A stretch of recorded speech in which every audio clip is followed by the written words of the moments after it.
Class है ये। इसके बाद हम विविध प्रश्नावली नहीं टच करेंगे। आपको विविध प्रश्नावली में जितने भी सवाल नहीं आएंगे उसको, विविध प्रश्नावली तो ऐसा कोई है नहीं जो हम नहीं बता रहे हो, लगभग सब बता रहे हैं, सब में हिंट बता दे रहे हैं कि 11 तक हो गया। 12वें से आज हम हिंट बताएंगे, 12वें से लेकर के 18वें 19वें तक जो भी है, बाकी आप करिएगा। और अब तक जितने सवाल नहीं आए, एक दिन का क्लास आपका गैप रहेगा, उसमें आप कल आप बता सकते हैं कि कौन कौन क्वेश्चन आपको नहीं आए हैं। ठीक है, जो नहीं आए हैं उसको आप बता दीजिएगा, एक वीडियो हम उस पर बता देते हैं डाउट क्लास पे। फिर उसके बाद आपका अगर रिवीजन हो सकेगा तो रिवीजन करवा देंगे, नहीं तो फिर आपका आगे पढ़ाया जाएगा। ठीक है, तो चलो 12वां क्वेश्चन का हिंट देखते हैं। कह रहे हैं कि त्रिभुज की भुजाओं से ए और बी दूरी पर त्रिभुज के कर्ण पर एक बिंदु है। ये त्रिभुज कोई समकोण त्रिभुज है, इन्होंने बताया नहीं, कर्ण है इसका मतलब समकोण त्रिभुज है? कह रहे हैं कि त्रिभुज की भुजाओं किसी त्रिभुज की भुजाओं से ए और बी दूरी पर त्रिभुज के कर्ण पर, यानी इससे ए दूरी पर, यहाँ देखिए इससे कितनी दूरी पर, ए दूरी पर, और इससे बी दूरी पर कोई बिंदु है आपका कर्ण पे एक बिंदु है। सिद्ध कीजिए कि कर्ण की न्यूनतम लंबाई, यानी इसकी लंबाई के बारे में हमको बताना है। कर्ण की न्यूनतम लंबाई जो होगी वो उतनी होगी। तो आपको बताया गया था जिसकी उच्चतम या न्यूनतम लंबाई निकालना हो उसको हम पहले लिखते हैं। तो क्या इसके आधार पे हम ये बता सकते हैं इसकी लंबाई, मान लो ए बी सी ये त्रिभुज है, तो क्या ये दोनों दे दिया जाए तो क्या हम ये कर्ण की लंबाई निकाल सकते हैं? मान लो ये डी, नहीं निकाल सकते। लेकिन अगर हम ये कोण कुछ मान लें, ये कोण अगर हम थीटा मान लें, तो ये पता है तो ये हम लंबाई पता कर सकते हैं। अगर ये कोण थीटा तो ये भी कोण कितना होगा आपका? थीटा होगा। कैसे थीटा होगा बताइए जरा, कैसे होगा? संगत कोण से दो भुजाओं के एक तीसरी रेखा काटे तो ये कोण इस कोण के बराबर होता है। ठीक है, तो अगर ये थीटा तो इसके आधार पे हम ये BD की लंबाई निकाल लें। तो चलो D से इस पर लंब डाल देते हैं M, और इससे इस पर लंब डाल देते हैं N। तो त्रिभुज DMB में क्या लगा दें हम? ये लंब और ये क्या पता करना हमको? कर्ण। तो लंब कर्ण में कौन संबंध होता है? साइन का। तो साइन थीटा बराबर क्या हो जाएगा? लंब बटे कर्ण, यानी A बटे DB होगा ना। DB को ले आइए तो DB बराबर हो जाएगा A बटे साइन थीटा, अर्थात इसको लिख सकते हैं A कॉसेक थीटा, लिख सकते हैं ना। ऐसे ही हम CD निकालेंगे तो ये आधार कर्ण में कौन संबंध होता है? कॉस थीटा का। त्रिभुज लिख लीजिएगा CND में क्या? कॉस थीटा बराबर आधार बटे कर्ण, यानी B बटे कितना आपका? कर्ण, यानी CD। ठीक है, समझ पा रहे हैं ना। तो यहाँ से अगर हम CD को इधर ले आए तो CD इक्वल टू मिल जाएगा B बटे कॉस थीटा, यानी आपको मिल जाएगा B सेक थीटा। इसलिए कर्ण की लंबाई BC बराबर हो जाएगा आपका कितना BD प्लस CD। तो BD की लंबाई कितनी मिली थी आपको? A कोसेक थीटा मिली थी, A कोसेक थीटा। और CD की लंबाई कितनी मिली है? B सेक थीटा मिली है। ठीक है, B सेक थीटा। तो इस तरह BC की टोटल लंबाई आ गई। इसको आप Y सपोज कर लीजिए या कुछ भी सपोज कर लीजिए। अब इसी का किसके सापेक्ष अवकलन करिए? थीटा का सापेक्ष अवकलन करिए, उसको शून्य के बराबर रखिए। इससे आपको थीटा की वैल्यू मिलेगी। थीटा की उस वैल्यू को दोबारा अवकलन करके उसमें रखिए, जिसके लिए पॉजिटिव आएगा उसके लिए ये न्यूनतम होगा, और वो थीटा की जो वैल्यू आएगी जिसपे पॉजिटिव आएगा उसको यहाँ दोनों जगह रख देंगे तो आपको क्या मिल जाएगा? वही जो मिलना है, यानी कर्ण की न्यूनतम लंबाई मिल जाएगी। आई बात समझ में ना? इतने प्रोसेस करने हैं। हमने सोचा कहाँ से, पहले जो चीज दिया गया था उसको हमने दिखा लिया, लेकिन हमको कर्ण की लंबाई चाहिए थी। कर्ण की लंबाई से कोई रिलेशन इसका था नहीं A और B का, तो हमने एक रिलेशन बनाने के लिए इसको कोण मान लिया। अगर कोण पता हो, ये भुजा पता हो, तो ये हम निकाल सकते हैं। अगर जो कोण ये रहेगा वही कोण ये भी रहेगा, इसके अनुसार ये दोनों भुजा हम निकाल सकते हैं। ठीक है, तो इस तरह आप कोई भी चीज कर सकते हैं। तो ये 12वां सवाल लग गया। 13वां का हिंट देख लीजिए। उन बिंदुओं को ज्ञात कीजिए जिसके लिए स्थानीय उच्चतम स्थानीय न्यूनतम है। तो आप पहले जो फलन दिया है उसका अवकलन करिए, उसको शून्य के बराबर करके एक अंतराल ज्ञात कर लीजिए, उसमें स्थानीय उच्चतम हो जाएगा। f डैश x को शून्य से छोटा करके क्या करिए आप? एक अंतराल ज्ञात कर लीजिए, इससे आपको स्थानीय न्यूनतम पर पता चल जाएगा। नत परिवर्तन बिंदु जिसके लिए होगा एफ डैश एक्स बराबर 0 कर दिए, एक्स की जो वैल्यू आएगी वही आपका क्या हो जाएगा, नत परिवर्तन बिंदु हो जाएगा। समझ पा रहे हैं? समझ गए होंगे। 15वां देखिए, निरपेक्ष उच्चतम मान ज्ञात कीजिए। उच्चतम और निम्नतम ज्ञात करना है, वही काम चाहे आप द्वितीय अवकलज परीक्षण से करिए चाहे प्रथम अवकलज परीक्षण से करिए। द्वितीय अवकलज पर एफ एक्स बराबर क्या दिया है आपको, cos square theta plus sine theta, इसका अवकलन करिए एफ डैश एक्स, उसको शून्य के बराबर करिए, इससे आपको थीटा की वैल्यू मिलेगी। उस थीटा की वैल्यू को एफ डबल डैश एक्स में रख दीजिए, जिसको रखने पर f double dash x negative आ जाएगा, वो आपका उच्चतम होगा, और जिसको रखने पर f double dash x positive आ जाएगा, उस पर वो क्या होगा, आपका निम्नतम हो जाएगा। कर लेंगे ना? कर लेंगे, बहादुर बच्चे हैं आप लोग, करते हैं, है ना। 15वां सवाल ये हो गया आपका।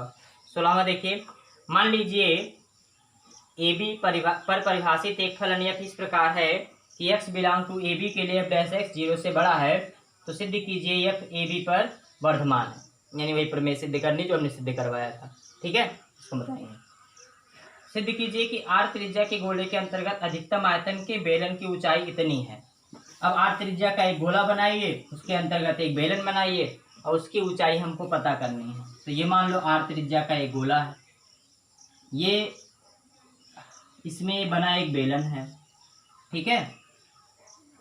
अब कह रहे हैं इस बेलन का क्या उच्चतम न्यूनतम पूछा जा रहा है, इसकी ऊंचाई पूछा जा रहा है। इसकी ऊंचाई कितनी होनी चाहिए कि अधिकतम आयतन के बेलन, यानी जो बेलन बन रहा है इसका आयतन अधिकतम हो। इसका आयतन कितना हो, अधिकतम हो, इसके लिए इसकी ऊंचाई पूछ रहे हैं, ठीक। तो ये आर त्रिज्या, ये आर दिया गया हमको, लेकिन ये कितना है, ये आर डैश अगर माने तो इसकी त्रिज्या हमको पता करनी। क्यों पता करनी है, क्योंकि बेलन का आयतन फार्मूला होता है pi r square h, pi r square h. तो यहाँ ना तो आर ज्ञात है ना तो एच ज्ञात है, तो इसके लिए हमको क्या करना पड़ेगा,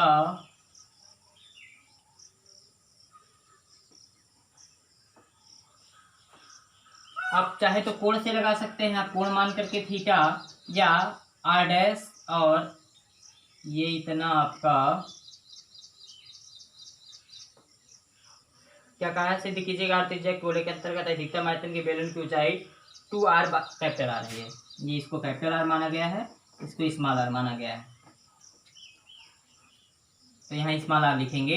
अब किसी आयतन को हमको एक चर में व्यक्त करना सब मिला के। अब चाहे आपको थीटा के रूप में सबको डिनोट कर पाए तो सबको थीटा के रूप में डिनोट कर लीजिए, और इससे आप यस निकाल लीजिए, फिर आप पूरी ऊंचाई निकाल लीजिए यहाँ से यहाँ तक, ठीक है। उसके अकॉर्डिंग भी आप लगा सकते हैं। तो दोनों को आर और एस को आप थीटा के रूप में व्यक्त करिए, और फिर उसका अवकलन कर लीजिए d v by d theta equal to 0। इससे आपको थीटा की वैल्यू मिलेगी। उस थीटा को रखिएगा d two v upon d theta 2 में, जिसके लिए निगेटिव आएगा पॉजिटिव आएगा, जो भी आएगा कर लीजिएगा, ठीक है। 18वां सवाल देखिए, नहीं समझ आएगा ये, करिएगा, कुछ सवाल अपने मन से भी करिए। थोड़ा सा दिमाग लगाने वाला है सवाल कि हम थीटा के रूप में कैसे यश को व्यक्त करें, इसमें हम कौन सी प्रमेय लगा दें, क्या लगा दें, ठीक है। थोड़ा कुछ आप भी सोचिए, नहीं तो कैसे काम बनेगा। 18वां सवाल क्या कह रहा है, सिद्ध कीजिए कि अर्ध शीर्ष कोण अल्फा और ऊंचाई एच वाले लंबवृत्तीय शंख के अंतर्गत अधिकतम आयतन के बेलन की ऊंचाई। पहले एक शंख बनाइए, इसका अर्ध शीर्ष कोण दिया गया है, यानी ये कोण अल्फा दिया है, और ऊंचाई एच दी गई है, इसकी ऊंचाई भी पता है एच है, के अंतर्गत अधिकतम आयतन के बेलन, एक बेलन बना है, ये शंकु था, इसके अंतर्गत क्या बना है, बेलन बना है, और इसी बेलन का क्या पूछ रहे हैं, ये पूरा एच है, ये पूरा कितना है आपका एच है, यहाँ लिख दे रहे हैं। आर त्रिज्या और एच ऊंचाई के लंबवृत्तीय शंख के अंतर्गत अधिकतम आयतन के बेलन की ऊंचाई शंख की ऊंचाई की 1/3 है, यानी ये इसकी ऊंचाई जो है आपकी ये एच डैश मान लेते हैं। ये दिखाना है आपको कि एच डैश बराबर है एच बटे 3 के, ये हमको प्रूफ करना है। एच डैश बराबर एच बटे 3 प्रूफ करना है।